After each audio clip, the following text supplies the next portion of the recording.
Listen closely. You can probably hear the steam coming out of my ears. I want you to hear the passion and the anger in my voice. The internet just doesn't document history. It started writing fan fiction and calling it a fact. You've been fed fairy tales disguised as history, and I am done with it. Don't believe the lies. Can you handle the truth? Okay, tell me the truth. Let me know. Is this just a little bit too flashy, or do I really need to do this to get your attention? Let's get cynical. Have fun. Smile more. Laugh hard. Question the status quo.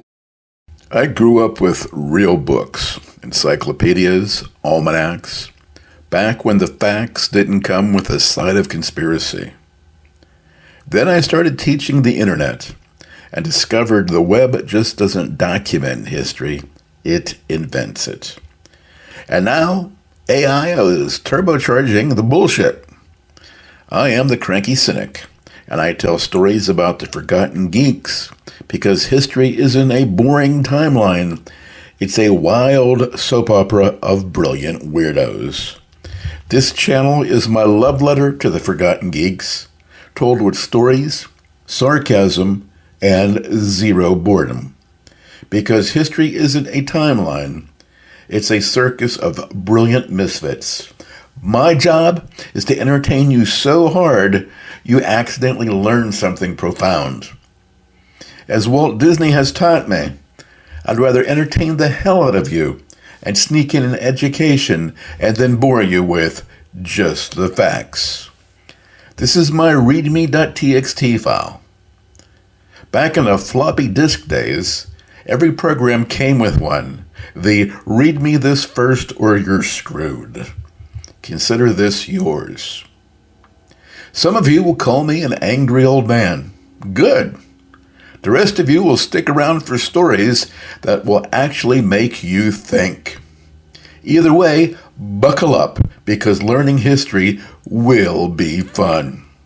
Remember Father Guido Sarducci from the early days of Saturday Night Live? His legendary 5-minute university skit really nailed it. Everything the average college graduate actually remembers 5 years after graduation fits into 5 minutes. So in Guido Sarducci's 5-minute university, you'll just cut to the chase. Like history, you'll learn that the Romans had an empire, then the barbarians came, and then it ended. Heck, if you want to learn more than that, you can just Google the rest. Well, thanks to TikTok and 15-second reels, today's attention span has shrunk to about 15 seconds. In today's world, it's welcome to the 5-second university, where history gets reduced to a meme and nuance dies faster than your cell phone battery. So today, our episode will be a history lesson on the man considered to be the father of the Cynic school of philosophy, the great Diogenes. Have you ever heard of the ancient Greek philosopher Diogenes? He was a contemporary of Plato. He went to the extreme in the Cynic way of life. In fact, some people say he's the father of the cynical school of philosophy. Diogenes believed to be as natural as you can, and the best example of that was to live the lifestyle of a dog. Wow. That's true. Diogenes lived a very simple life, and his companions that he surrounded himself with were the dogs. They were the symbol of his philosophy of cynicism, which calls for the rejection of materialism and conformity in favor of the simple life.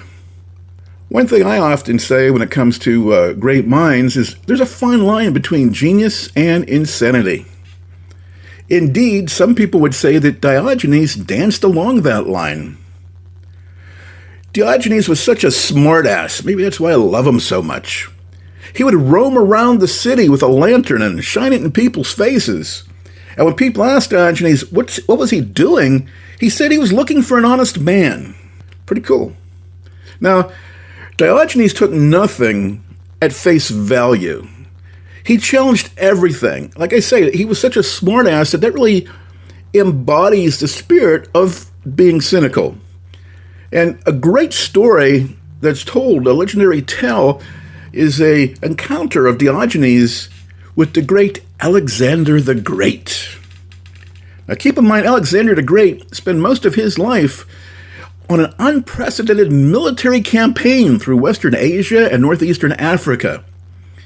By the age of 30, Alexander had created one of the largest empires of the ancient world, stretching from Greece to northwestern India. Alexander the Great was undefeated in battle, and he's widely considered to be one of the most successful military commanders in all of history. Now, we're going to tell you a story from a few centuries ago, and of course, anything that's lasted through time that long, there's going to be different versions of the story. But the general consensus of Diogenes meeting Alexander the Great goes something like this. Alexander the Great was in Corinth. He was used to having people come up to him, offering him great congratulations for his many accomplishments. So when he was in Corinth, Alexander looked to see who Diogenes was and wanted to meet him. When Alexander came upon Diogenes, who was lying in the sun, Alexander walked up to Diogenes and greeted him. And then he asked Diogenes, "Hey, bud, is there anything I can do for you?" And Diogenes then replied, "Yes, you can stand a little out of my sun." Wow. The mighty Alexander the Great is told by Diogenes, "Hey, dude, you can step aside. Get out of my light." Now, some accounts of the story say that Alexander was really struck by this, and he really admired Diogenes for the grandeur of a man who had nothing but scorn for him. And his people around him, they were laughing and jesting about Diogenes. And Alexander the Great said, "Hey, wait a second. Truly, if I were not Alexander, I wish I were Diogenes." Wow. Now that is a great message of cynicism, as well as a cool story about Diogenes. The moral of the story is that people who are naturally outspoken and forthright, like Alexander the Great, they respect others like themselves. So he had a deep respect for Diogenes. The other moral of the story is cowards regard such people as enemies. Food for thought as we move forward. There we go. The introduction to The Cranky Cynic, the podcast that turns into a video that looks for a direction on where to go. Better as a podcast, you like it as a video. What did you like? What didn't you like? Let me know, because just like technology itself, this is just one step in an evolution of ideas that I'm sure is going to be an exciting ride.